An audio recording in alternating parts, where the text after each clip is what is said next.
नमस्कार, मेरा नाम है आशीष मिश्रा और आप देख रहे हैं अमर उजाला। राजस्थान की राजनीति से जुड़े सबसे चर्चित मामलों में से एक समरावता थप्पड़ कांड में बड़ा मोड़ आ गया है। भगत सिंह सेना प्रमुख और देवली उनियारा उपचुनाव में निर्दलीय उम्मीदवार रहे नरेश मीणा को कोर्ट से बड़ा झटका लगा है। टोंक कोर्ट ने उनकी जमानत रद्द कर दी है और उनके खिलाफ गिरफ्तारी वारंट भी जारी कर दिया है। अब पुलिस उन्हें कभी भी गिरफ्तार कर सकती है। इस फैसले के बाद एक बार फिर नरेश मीणा का नाम चर्चा में है और लोग जानना चाह रहे हैं कि आखिर कोर्ट ने ऐसा फैसला क्यों दिया है। जानकारी के मुताबिक नगर फोर्ट थाना पुलिस ने अदालत में एक आवेदन पेश किया था। पुलिस का कहना था कि नरेश मीणा को राजस्थान हाईकोर्ट से जो जमानत मिली थी उसकी कुछ शर्तें थी, लेकिन बाद में उन शर्तों का पालन नहीं किया गया। इसी आधार पर पुलिस ने उनकी जमानत रद्द करने की मांग की थी। इस मामले में सुनवाई के बाद अदालत ने पुलिस की दलीलों को स्वीकार कर लिया और नरेश मीणा की जमानत रद्द कर दी। साथ ही उन्हें गिरफ्तार कर कोर्ट में पेश करने के लिए वारंट भी जारी कर दिया गया है। पहले आपको यह बता देते हैं कि आखिर यह पूरा मामला था क्या। यह मामला देवली उनियारा विधानसभा उपचुनाव के दौरान हुए एक घटना से जुड़ा है। साल 2024 में मतदान के दिन टोंक जिले के समरावता गांव में काफी हंगामा हुआ था। उस समय नरेश मीणा निर्दलीय उम्मीदवार के रूप में चुनाव लड़ रहे थे। मतदान के दौरान उनकी एसडीएम अमित चौधरी से बहस हो गई। नरेश मीणा का आरोप था कि मतदान प्रक्रिया में गड़बड़ी हो रही है। इसी दौरान दोनों के बीच कहासुनी बढ़ गई और आरोप है कि नरेश मीणा ने एसडीएम को थप्पड़ मार दिया। इस घटना का वीडियो सामने आते ही मामला पूरे राजस्थान में चर्चा का विषय बन गया।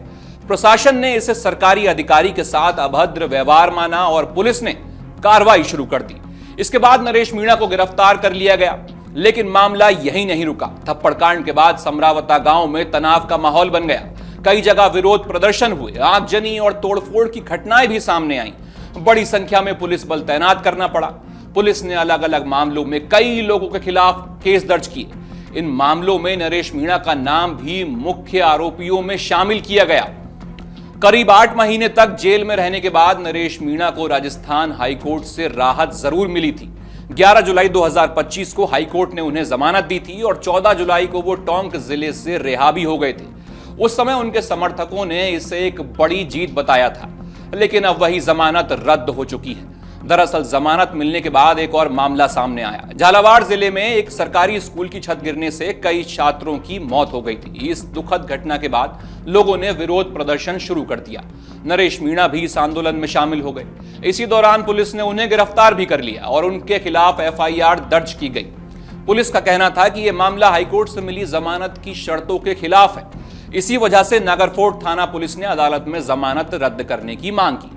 अब अदालत ने इस मांग को स्वीकार कर लिया है, यानी जिस जमानत के आधार पर नरेश मीणा जेल से बाहर आए थे, अब वो खत्म हो चुकी है। अगर आप नरेश मीणा के बारे में नहीं जानते तो चलिए हम आपको बताते हैं। नरेश मीणा राजस्थान की राजनीति में काफी समय से सक्रिय है। वह भगत सिंह सेना के प्रमुख हैं और लंबे समय तक कांग्रेस से जुड़े रहे हैं।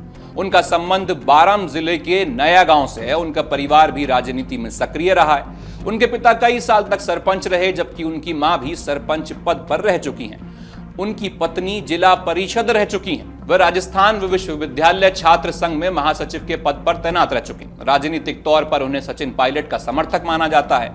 उन्होंने कई बार कांग्रेस से टिकट मांगा, लेकिन टिकट नहीं मिलने पर कई बार निर्दलीय चुनाव भी लड़ा। देवली उनियारा उपचुनाव में भी उन्होंने निर्दलीय उम्मीदवार के रूप में चुनाव मैदान में उतरकर मुकाबला किया था, लेकिन चुनाव प्रचार के दौरान और फिर मतदान वाले दिन हुई घटनाओं ने उन्हें पूरे प्रदेश में चर्चा का विषय बना दिया था। फिलहाल सबसे बड़ा अपडेट यही है कि समरावता थप्पड़ कांड से जुड़े मामले में नरेश मीणा की जमानत रद्द कर दी गई है। अदालत ने गिरफ्तारी वारंट भी जारी कर दिया है। ऐसे में अब सभी की नजर पुलिस की अगली कार्रवाई पर है। देखना होगा कि नरेश मीणा इस फैसले को ऊपरी अदालत में चुनौती देते हैं या फिर उन्हें दोबारा जेल जाना पड़ सकता है। लेकिन इतना जरूर है कि कोर्ट के इस फैसले ने उनकी राजनीतिक और कानूनी मुश्किलें एक बार फिर से बढ़ा दी हैं। आपके राज्य की खबरें, आपके शहर की खबरें सबसे पहले जानने के लिए देखते रहें अमर उजाला। चैनल को सब्सक्राइब जरूर कर लें और पाएं हर अपडेट।